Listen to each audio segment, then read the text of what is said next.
I must explain that British were very keen to follow the policy of divide and rule, especially after the 1857 uprising, when Hindus and Muslims, kings and soldiers and average peasants, they came together against the British rule, against the rule of East India Company. The British got alerted and they said that if Hindus and Muslims, they remain united, in that case it will be difficult for them to perpetuate their rule here. So they adopted the policies which the old empires were using. What were these policies? These policies were to divide and rule, and British authorities employed all their mechanisms to ensure that Hindus and Muslims, especially their landlord and Raja elements, they are divided on the grounds of religion in times to come.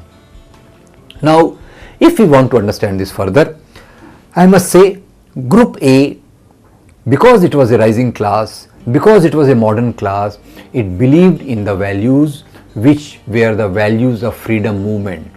It were the values which later on got enshrined in Indian Constitution. What are these three values?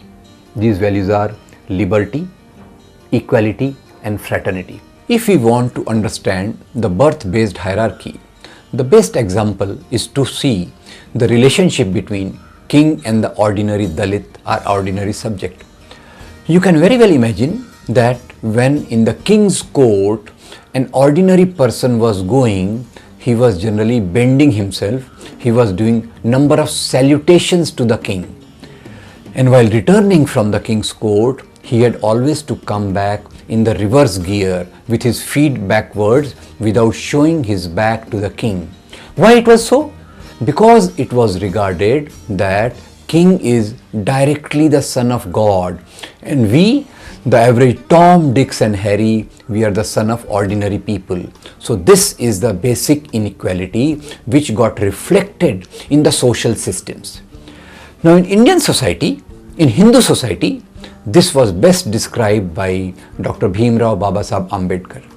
Dr. Ambedkar says that Indian society is like a 4-storied building. In these 4 stories are Brahmin, Kshatriya, Vaishya and Shudra. Some people say that this building is very strong, very nice, very beautiful. But friends, he also points out that in the same building there is no internal staircase. So in whichever floor you are born, that is your final destiny. The same thing was applied to the Muslim community also. In Muslim community, this got reflected in the form of Ashraf, Ajlaf and Arzal. Similar thing must have been prevalent in European society in the name of Christianity. Please remember, when the king is trying to impose a political inequality, its justification comes from the clergy. Clergy, irrespective of its religion, somewhere it is called Pope, somewhere it is Maulana, somewhere it is Brahmin. Most of them, they create a social ideology where the birth-based inequality becomes the part of social thinking, becomes the part of social norms which cannot be violated during those times. Now, with the change in situations of industrialization and education, these values started breaking down. But in country like India, unfortunately, they did not totally break. And even this break was very, very slow. This break had to be pushed by reformers like Mahatma Jyotiba Phule and Dr. Ambedkar himself at places Periyar and so many Dalit workers scattered all over the country. They led the people toward social equality. Here, another point which is common to Dalits and women both, that is about education. I hope you know that earlier education was barred from the lower caste. So in this context, when the education was to be taken to the lower caste, at one point the British education system was open to all. But the low caste, Dalits, they were scared of going to schools because there was a social inhibition. There was a social lack of sanction for the same. When Dalits started taking to education, there was a lot of resistance from people belonging to ideology of Group B. They tried to create lot of obstacles for education of Dalits. And when their obstacles failed, they spread a rumor. Rumors have a lot of power. So, to stop the education for Dalits, rumor was started that look, what a dark age, what Kali-Yuga has come, the goddess of knowledge, Saraswati is going to the house of Shudras. Oh, so what bad times have come. Friends, I want to pose to you a question. What was Satyug? Satyug was a time when education was barred for women and Shudras. What is Kali-Yuga? Kali-Yuga is a time when education is available, potentially available. There is a possibility of Dalit and women both taking to modern education. Which Yug you will prefer, Satyug or Kali-Yuga? That question I am leaving to you for your own judgment. So this was education for Dalits. The second thing, this hierarchy which was prevalent in most of the communities in India was very firm, very rigid, and with the efforts like this started cracking slightly.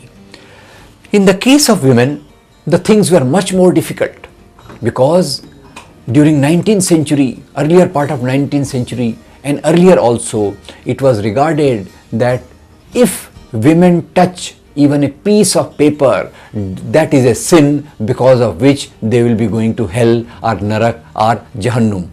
This was barred for them. So here people like Savitribai Phule and other social reformers, they encouraged the women to come for modern education. And when they started coming for modern education, when Savitribai ji started school for girls, girls started going to school, but this was also a very painful period. This was very painful process in which the people belonging to Group B ideology, they tried to stop it by attacking those people who started schools for girls. For example, mud and other type of dirty things were thrown on Savitribai Phule when she was going to the school. When all their efforts failed to stop the education for women, they again started another rumor. What was this rumor? This rumor was much more interesting. The rumor was that if women take to modern education, they will become widows very early.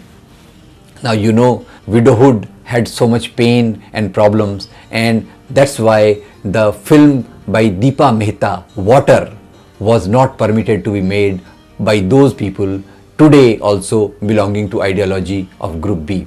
But here at Lighter Vein I tell you that this is totally false and bogus. Women becoming widows because they take modern education had no meaning.